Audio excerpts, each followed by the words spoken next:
What happens when you have a rambunctious, strong-willed female MC dressed in a maid outfit? Irony! In this video, we will be discussing Momo's role in the entire Dandadan story. Yes, the NTR, the alien ditties, and of course, horny Turbo Baba like entities. There's going to be some light spoilers like Unji in relations to Momo, so you guys are fair warned. I say Momo, the female shonen MC, paired with a deuteragonist shonen geeky boy that's the opposite of what Momo thinks she likes in her fantasy of what Takakura Ken represents. That guy gets replaced later on with this guy. It's that gangsta, bad boy swag whom all girls will fawn over, who was close to getting yeeted due to various tragedies.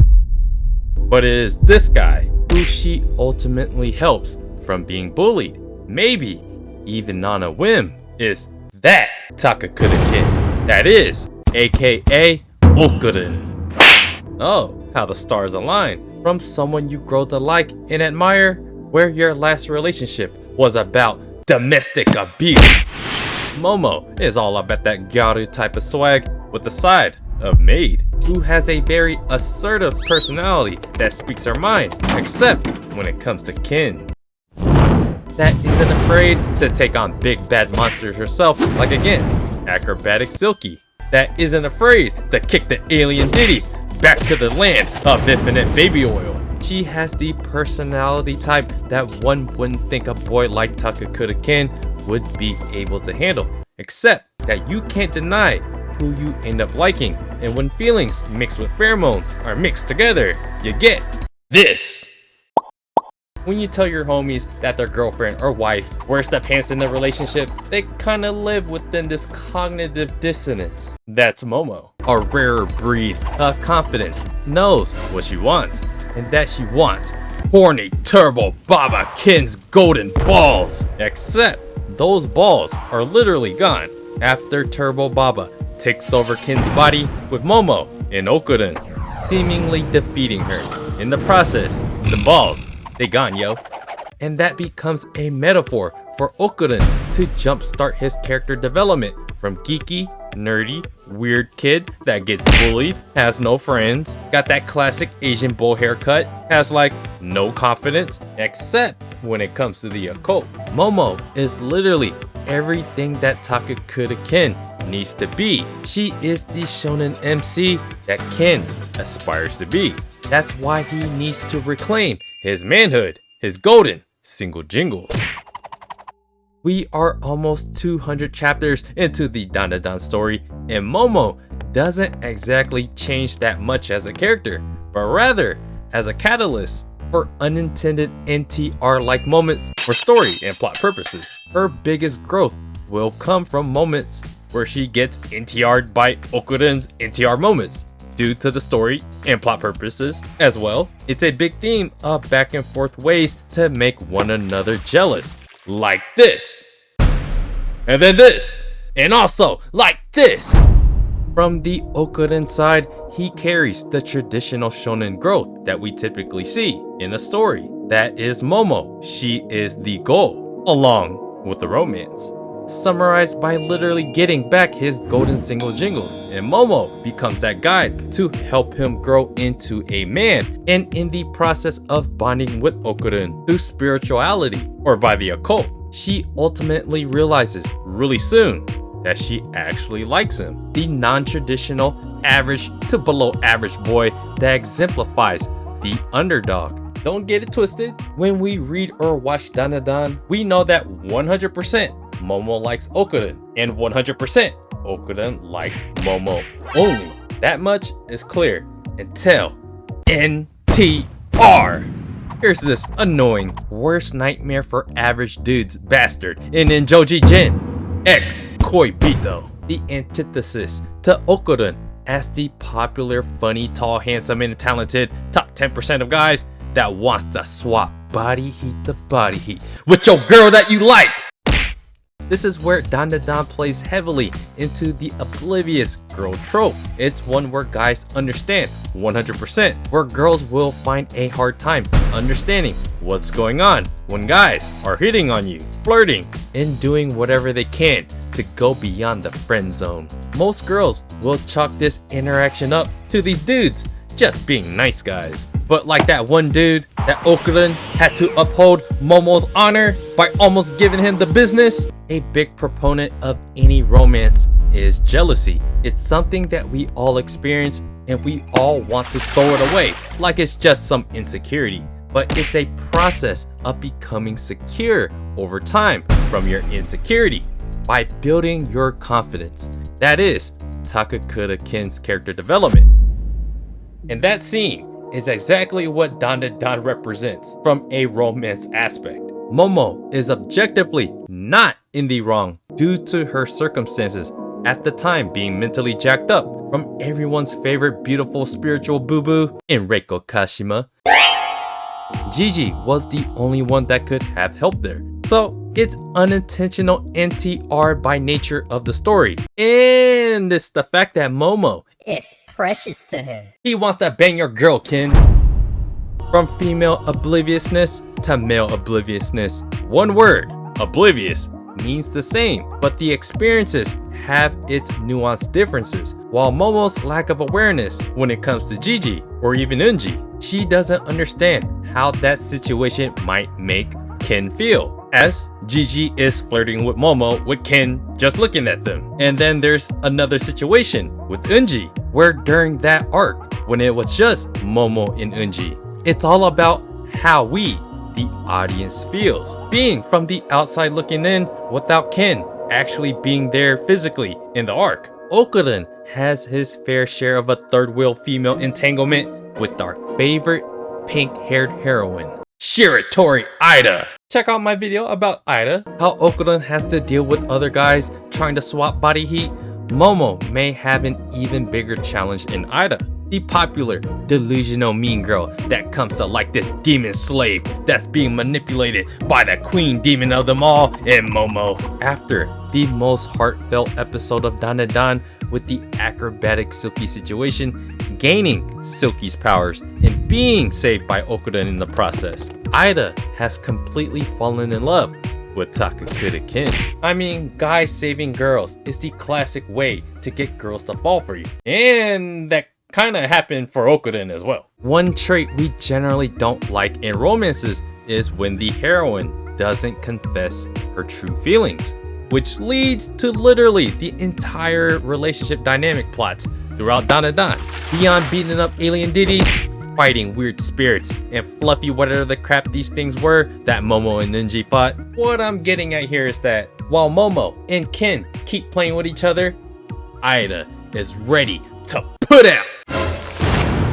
Momo catching Ken at the wrong place, at the wrong time, and out of context, has found herself in a constant NTR situation, and Ida will do everything she can to win this Megane-ass occult-loving boy over. This is one of Momo's biggest character tropes, as it has everything to do with it being Okuren related, and how she herself has to deal with jealousy. It's a shared character development between Momo and Ken, where they need to build confidence within themselves to not only confess their true feelings for each other, but feel confident and at ease with each other. Not actually fully blown cheating, even though the story keeps NTRing them. When it comes to the supernatural plots, the fun fights between the big bosses, Momo carries on every shonen trait imaginable. Even when she gets caught off guard while shooting her Kiko hose for you Moe Moes, she gets beat up like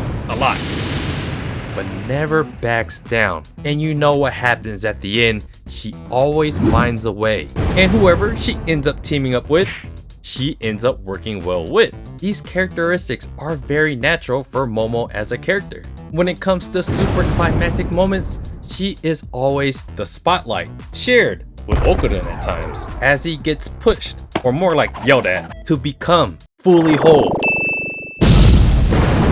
with both of his golden single jingles. What we expect out of shonen MCs, she does it naturally. This is where Okuren starts to fulfill those shonen traits of becoming what Momo already is. It's the theme of teamwork, where shonen traits are split between two people. In order to beat the villain, they have to work together. And that is, what do you guys think? A metaphor for a successful relationship. In terms of action, fights, and wacky things that happen in the story, it becomes your stereotypical shonen. That is why the romantic elements in the partnership of Momo and protagonist Okuren help provide this unique twist in the shonen genre. Combine fighting alien deities and wild-ass spiritual entities, we have this special anime in Dandadan, which leads me to my next example of the story, once again exploiting a different part of Momo's obliviousness. That is, with Zuma Unji.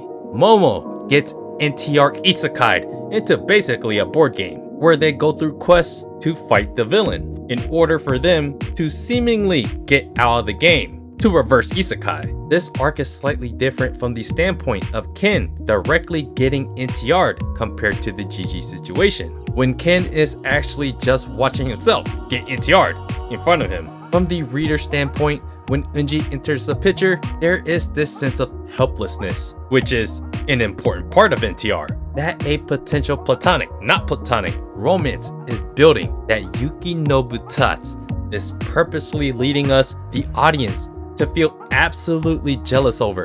Or Ken, we watch like 10 chapters of adventures of this guy we just met in Unji without any backstory or reasons to really like this guy just yet. He has all of these adventures with just Momo, with Ken almost helpless as he runs off to get help, to help save her in Unji. It's almost like a situation where Ken is like, I need to help my wife and her boyfriend too. Momo does everything right in this arc, except if you look at the things from a relationship perspective. Insecurity creeps in, with Momo literally wearing another guy's pants, says, I love you, out of context, has this romantic moment with Unji, followed by more magical romantic moments, once again with Unji. All the while your boy Ken is on the outside, looking in, basically watching all this happen from afar. But of course, without those extra details. This is Yuki Nobutatsu making the audience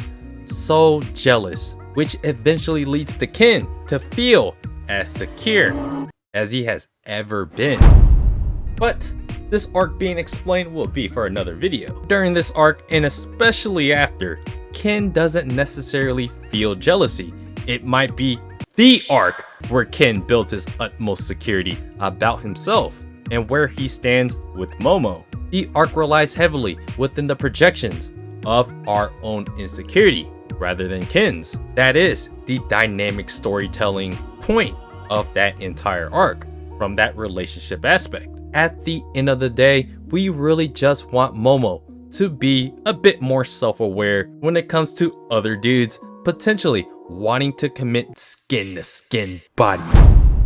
But it is Ken who realizes that he can stand above all of this incidental NTRing. The story of Dandadan comes down to Momo being Okuren's guiding light and partner, but at the same time, she has to deal with their own sense of jealousy. There are times where she shows how empathetic she really is, like with Acrobatic Silky and with Turbo Baba, helping those dead kids' spirits. There are times when she realizes that she might be overreacting or coming to the wrong conclusions, but eventually she does apologize. And many of those times, it's in regards to her own jealousy towards Okuren, in ones where the plot leads us to believe that Momo may have been potentially right initially. While being the shonen MC, Momo is still a girl at heart, and so we get this unique contrast in her personality that shows that this tough chick can be a girly girl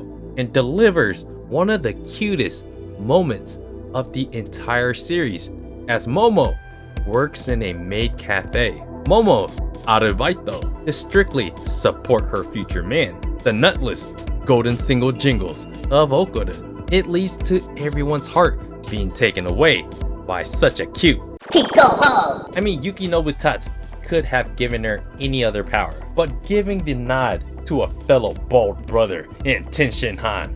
You have my ultimate respect. Momo's character is very much used for obvious story plot purposes in regards to aliens and spirits, and is always the catalyst for much of the romantic plots that make it compelling, often from NTR dynamic situations. Although mainly used in this way, she is actually a super diverse character that can bring the hard-nosed MC dynamics that can choke you out with their psychic grip, deliver well-timed comedic moments like giving this look to Okuren while he's on the toilet. Being that she's a female MC, she brings one of the most endearing female qualities that contrasts her often assertive approach to more hostile situations. Momo's character is basically shonen, but with what comes along with being a girl. For story purposes, she exudes classic oblivious girl tropes that leads to almost every feeling of NTR moment in the story. However, with it being unintentional is the intention of the story of jealous projection that ultimately leads to a feeling of security over time, and maybe even a confession. Her psychic powers that came from her insides and was somehow more powerful when originally unlocked in the first episode. The origins of it seem to be a side note, while all the fun plots in between and the character dynamics are what is at the heart of the story. In the latest arc, her powers want to be stolen by, what was his name again? Who was that guy? Momo's powers may be given more context from this arc as we learn more about her powers. Most importantly, in Dandadan and in anime in general, when you just stick to good writing, it doesn't matter that Momo is female. She's an objectively good character that is well liked, utilized in creative ways, and has an infinite amount of ways her character can be explored. It's even better when she's paired with their ultimate other half in Okuren, Takakura Kid. From beating up Rokuro's clones with their psychic powers, to being cute in a maid outfit, to being a strong leader that can help take down a big villain, to being completely oblivious to Gigi's advances. Overall, she's very deserving of being a top-notch MC, or else catch these unseen hands! That is my general outlook for Momo ISA of Dandadan. So let me know what you guys think about Momo. I do have a video out there that's Okuren centric and another one that is Ida centric. So if you guys want to check out those videos, yeah guys, just let me know what you guys think about Momo. And do me a favor, hit the like button if you're pro Momo and kinship. And subscribe to the channel if you guys haven't already. Check out my blog at otakusen.com. And I appreciate you guys watching, and I'll see you guys on the next video.